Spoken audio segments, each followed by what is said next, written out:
Morning, Chelsea fans. I needed to get this video done. It's very, very early. Before I even start my work day, I had to get it done. Romelu Lukaku leaves Chelsea.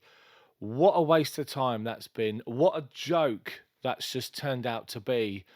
And the penny pinchers at Inter Milan, who have literally have managed to get a deal to get Lukaku back. And Chelsea have had to just accept it. And that's the situation. It leaves a bad taste in the mouth because I'm sure a lot of Chelsea fans feel the same way. But I'm going to give you my opinion based on Lukaku himself. Now, he's a fan of Chelsea. He was a fan of Chelsea as a kid. He came here the first time around. It didn't work out for him. Couldn't get in the team. Played out of position and then decided to just move on, which is fine. Fair play. Made made a good career for himself in the Premier League and then went over to Italy and done fantastically well, playing as part of a front two in Italy.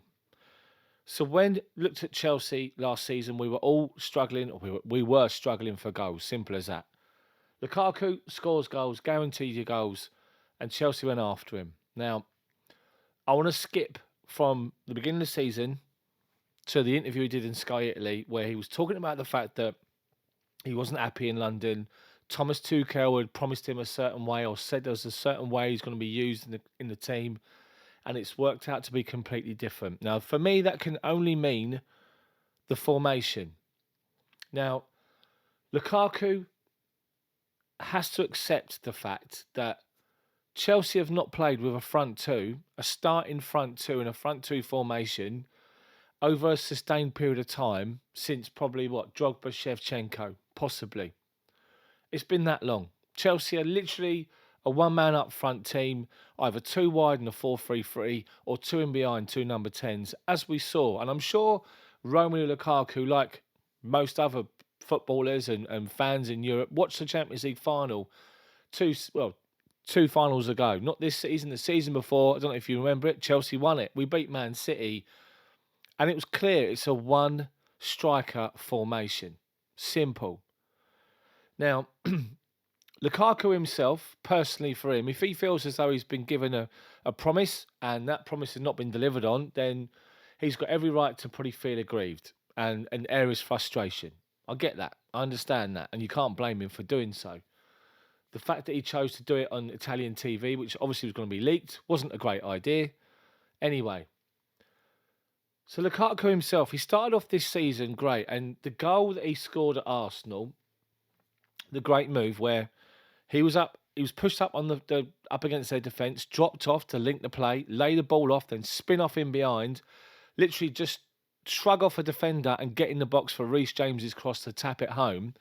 That's what we wanted from Lukaku all season long. And it looked as though in the beginning that's what he's going to give us.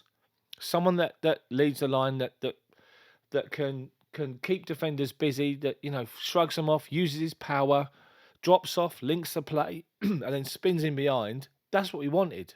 That never happened after that point. Very, very rarely that happened. And he was then asked to play a role which doesn't suit him. When you look at Romelu Lukaku, you look at him and think, my word, the size of the man. He should be able to dominate and bully defenders like Drogba, like Diego Costa. And the two of them, by the way, were smaller than Lukaku. They were more athletic physique. He's more muscle and more, he's heavy set.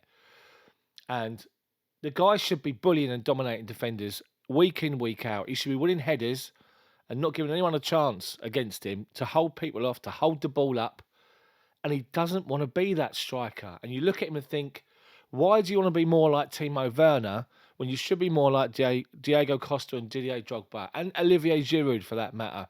Giroud should never let him go. Should have kept him for another season. Anyway, the issue that I've got with Lukaku, and I know plenty of others have as well, is this down tools mentality. Like, this is not working out for me, so I'm going to give up sort of thing. I've got the ump, I'm pissed off, and all this sort of nonsense. Throw your toys out the pram and sulk for the rest of the season. And that's the impression that you got. Until he scored a goal, he was all happy. But the problem with Lukaku, and my issue with Lukaku, is the guy's £100 million striker. The guy's on £300,000 a week, or £325,000 a week, apparently. And in the modern game of football now, you need to be able to adjust to different demands of the game in different positions. As a striker, you need to be much more all round than just one dimensional. The problem is Romelu Lukaku is one dimensional. He doesn't win the headers up against a central defender that's dominating him. He can't do that. He doesn't hold the ball up well enough as someone of his size. Defenders can bully him, can dominate him, can nip in front of him, can win the ball off him. He doesn't hold it up well enough. He doesn't lead the line. He doesn't do it. He simply doesn't lead the line. He can't do that. He wants to be someone that plays a little bit deeper, have somebody else, keep the attention of the defenders, drop off a little bit, spin and turn and run. He wants to be more like Werner, but he's not. I just don't understand Lukaku. And the fact that he's pretty much point blank refused to try and adjust or accept that, if he wants to try and make a go of it at Chelsea, which is the club that he supported as a kid, for the second time after having something to prove the first time around, why not decide, you know what, let me try and adapt my game. Let me try and become a bit of an all-round centre forward like Harry Kane, for example, the best in the business for me, Harry Kane, complete all-round. You don't see people dominating him. If they do, they foul him. He dominates them. He holds the ball up. He can be the link man. He can also be the mobile striker. Harry Kane is the best forward in world football, in my view. And Lukaku should be somewhere near that, but he isn't. He's one-dimensional. He wants to be more mobile, and I can't understand it. And the fact that he's point-blank refused to adjust, point-blank refused to be willing to adjust, and thrown his toys out the pram and bleated on about going back to Inter Milan, and he's now got his wish, is an absolute joke as far as I'm concerned. And for Lukaku himself, it just shows that I just don't understand how the mentality works. You just sulk if you don't get your own way. Ole Gunnar Solskjaer, a couple of seasons ago, was talking about a toxic Man United dressing room, some bad influences in the dressing room. And that summer, Lukaku was sold to Inter. That probably tells you a lot. Putting two and two together may be a coincidence. But the fact that he's coming to Chelsea, things haven't gone his way, he's thrown his toys out the pram, bleating and bleating, sulked for the rest of the season, and then got his move back home to Inter Milan, as he calls it. And just on that, so he's not going back to an Antonio Conte Inter Milan where everything was rosy for him. He's not going back to a situation where he's got a team that's full of stars that's going to go and be challenging for the trophy. They might be for Serie A again, but they have to sell players now in order to have him at the football club. And they have to make... I read a report yesterday, they've got to raise £60 million by the end of this month.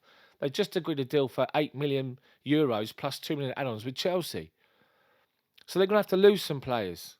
It's not the same manager. It's Inzaghi at Inter. Yes, he's a good manager, but he's not Antonio Conte.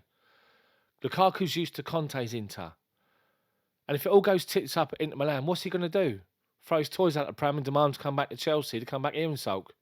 Or he can sulk in Milan or sulk in London. Either way, the guy needs a bit of a reality check for me. Looking from the outside in, he might have his own personal issues. Fair play. Okay, I understand that. But as far as footballing terms go, you're a £100 million striker that refuses to adapt, that refuses to try and take your game from being here up to here by becoming a much more all-round and complete striker. You refuse point blank. So what else are we to expect, or what's the other opinion we're supposed to have? It's just something that just really annoys me. I've been trying to back him all season long. Now, Thomas Tuchel has got part of this to blame as well. Now, we've continually used Lukaku in a position where he doesn't want to play. And as a manager, you're hoping the player will adjust. I get that. But Lukaku point blank refused.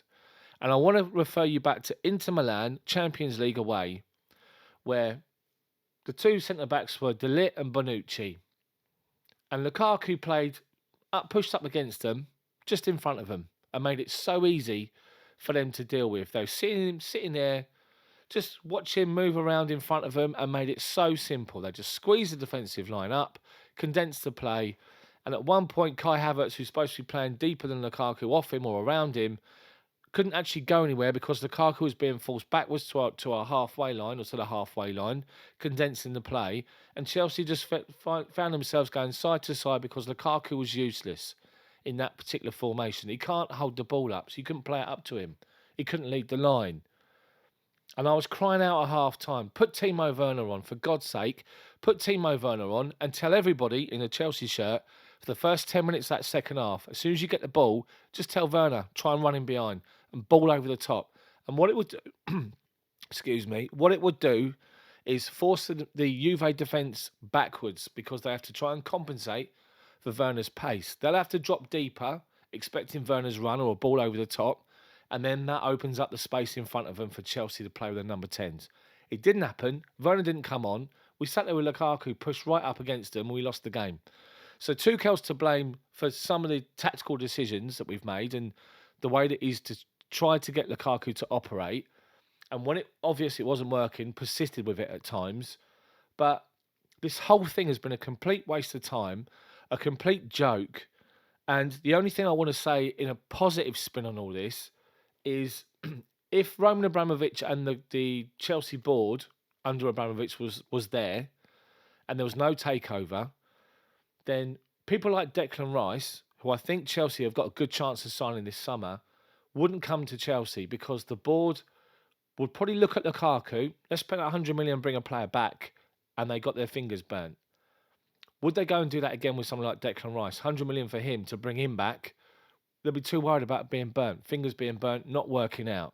The fact that we've now got new ownership hopefully will change that opinion, and hopefully will bring Declan Rice in, because he's the man we need in the middle of midfield, in my opinion, for his work rate, his defensive attributes, which is all important. But this whole Lukaku thing's just been a complete joke for me, and this video's I'm not even going to edit this video, I'm just going to leave it as it is. It's just, Lukaku's got his way. He's thrown his toys out the pram and he's got his way, and it just leaves a bad taste in the mouth. And the fact that he just give up. He's give up and point blank refused in the modern game. £100 million striker has point blank refused to learn to adjust his game, to try and adapt his game, and to elevate his game and his qualities as a striker, to become much more all-round a la Harry Kane. But no, it worked in Italy. I want to go back to Italy. Well, good luck to you. Go back there and just see how different it'll be. And let's just, whatever. So Lukaku's gone. He's on loan. He's going to come back next summer. Let's see what happens. There's no option for them to buy him. So, I mean, God knows what's going to happen in next season. But the only thing I'd say now is that Chelsea need to replace Lukaku with a number 9. And Raheem Sterling's not a number 9. Gabriel Jesus is a good option, but he's going to go to the Arsenal. So Richarlison at Everton. Now, Richarlison will try and lead the line. He'll try and try and dominate defenders. He's not that big, but he tries his best and he does what he can. He's much more of somebody that what we need, in my opinion, than Raheem Sterling. If Chelsea and the reports about Raheem Sterling are true, and he's our main target, then that indicates to me that Kai Havertz's position has permanently changed, and Kai Havertz is the number 9 at Chelsea now, going forward, replacing Lukaku. It can only be that way, because I can't see Chelsea playing with Raheem Sterling, with Timo Werner, up front. It's not going to happen. So Kai Havertz will be the striker, number 9, if Raheem Sterling comes in. If Richarlison comes in and we get hold of him, which will be a great signing for me, then let's see what happens. But as for Lukaku, bye-bye. Waste of time. Absolute joke. Hopefully you've enjoyed the video. If you have, drop a like on it and post your comments in the comments section. I tried to back Lukaku, but he let me down, and he's let all of you down. See you next time.